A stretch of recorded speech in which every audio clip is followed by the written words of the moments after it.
Hello 7th class, welcome to online classes presented by AMM Public School. Take out your maths book and open page number 155, chapter 15, visualizing solid shapes. Now today we are going to start this new chapter. First of all, I would like to give you some description about this chapter. आप सबके पास dice होगी. Chapter का नाम है visualising solid shapes.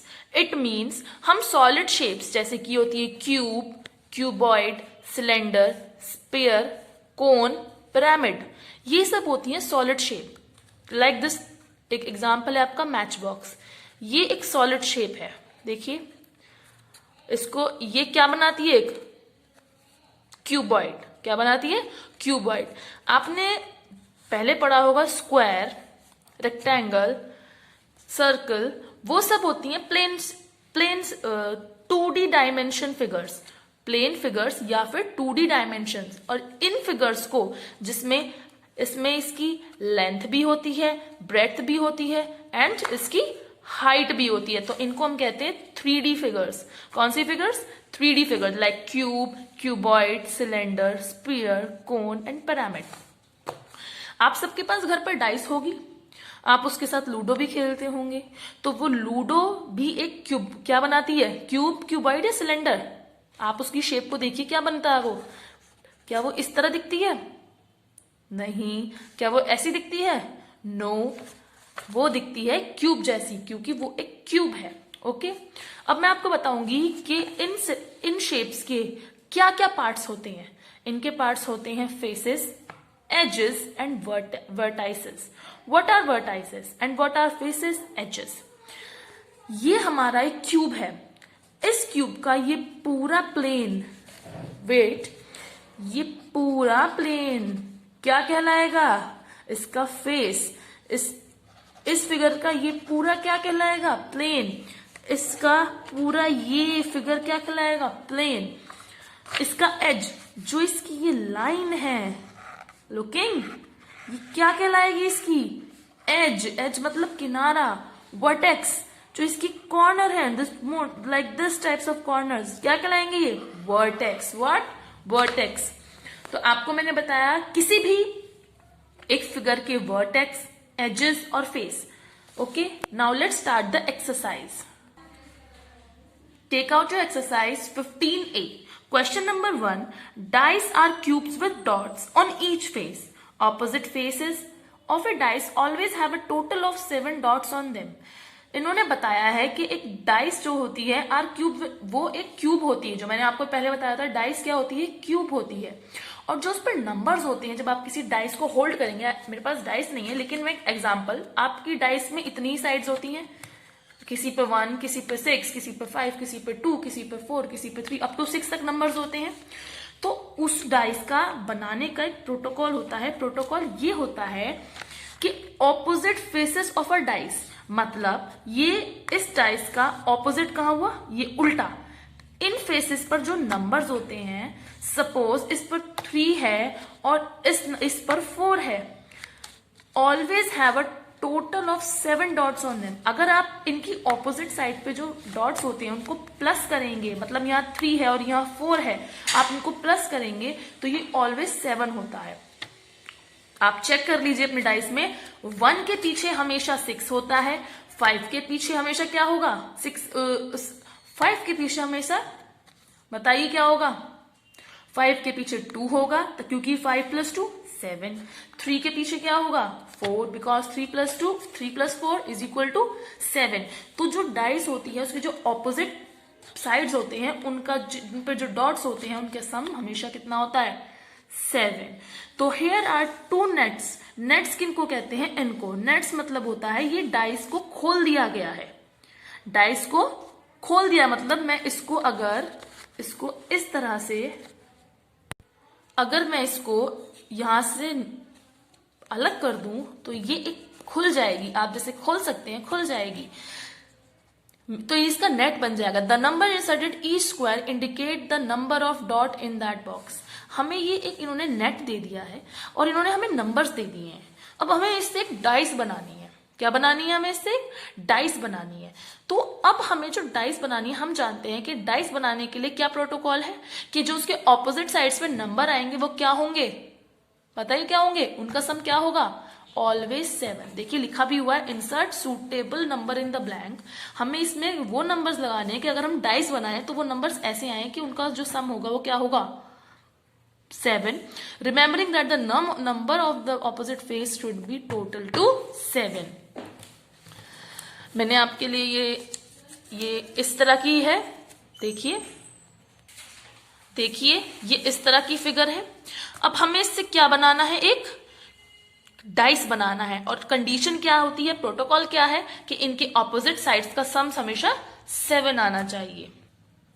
देखिए मैंने आपको explain करने के लिए एक छोटा सा नेट बनाया है, अब इससे हम एक डाइस बनाएंगे। कैसे बनाएंगे, प्रोटोकॉल क्या है कि इनका सम क्या होना चाहिए, 7। तो अगर हम इससे एक डाइस बनाते हैं, पहले हम इसको शेप से डाइस बनाते हैं। ये हमारा बेस है, बेस मतलब जो हमारा नीचे आएगा, इस तरह से हम इसको फोल्ड करेंगे। अगर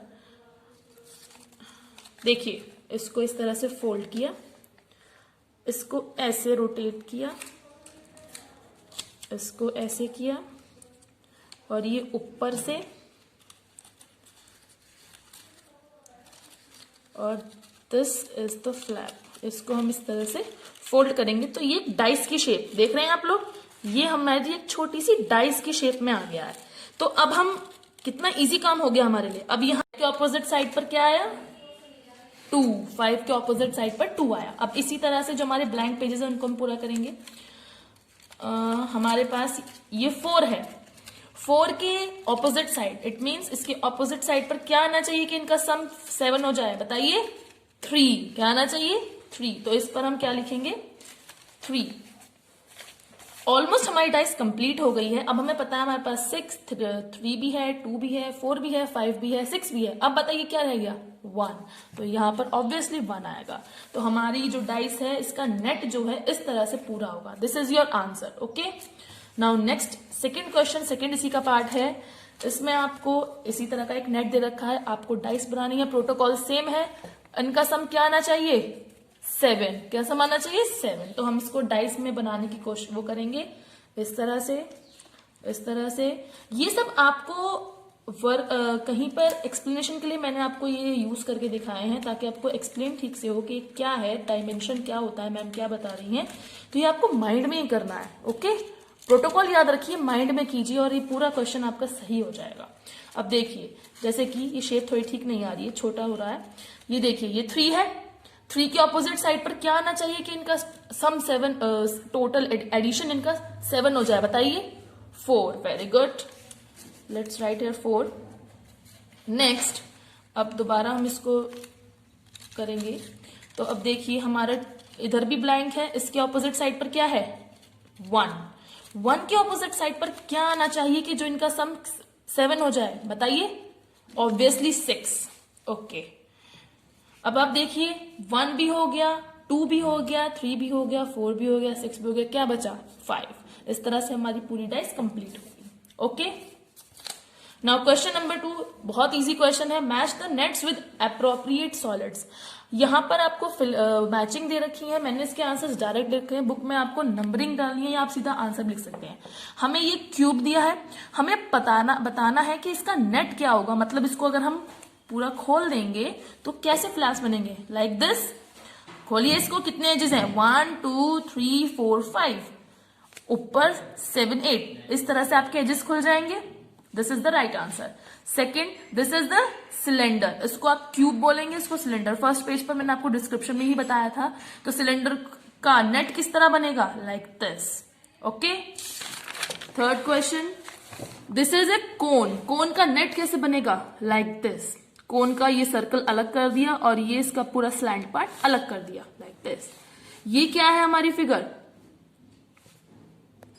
क्या है ये हमारा पिरामिड। पिरामिड को अगर हम, पिरामिड का नेट कैसे बनेगा, इसका बेस अलग हो जाएगा एंड 4 फ्लैप्स, 1 2 3 एंड 4 फ्लैप्स को इन्होंने डिफरेंशिएट कर दिया है। Okay, now question number 3, can this be a net for a dice, explain the answer. ये हमारा एक डाइस का इन्होंने नेट बनाकर दिया है। जैसे हमने लास्ट क्वेश्चंस किए थे कि नेट कैसे ये एक डाइस बन सकती है। प्रोटोकॉल क्या था? प्रोटोकॉल ये था कि इनका जो ऑपोजिट साइड के नंबर्स है उनका सम 7 आना चाहिए। तो सेम प्रोटोकॉल यहां अप्लाई करेंगे, ये आपको खुद करना है, डू इट बाय योरसेल्फ। आपको पूरा प्रोटोकॉल पता है, इसका जब आप इसका वेरिफिकेशन करेंगे तो आपको पता चलेगा कि ये नेट जो है एक डाइस का नेट नहीं हो सकता। क्यों? क्योंकि जो इनके ऑपोजिट साइड्स के जो नंबर आएंगे उनका सम 7 नहीं होगा।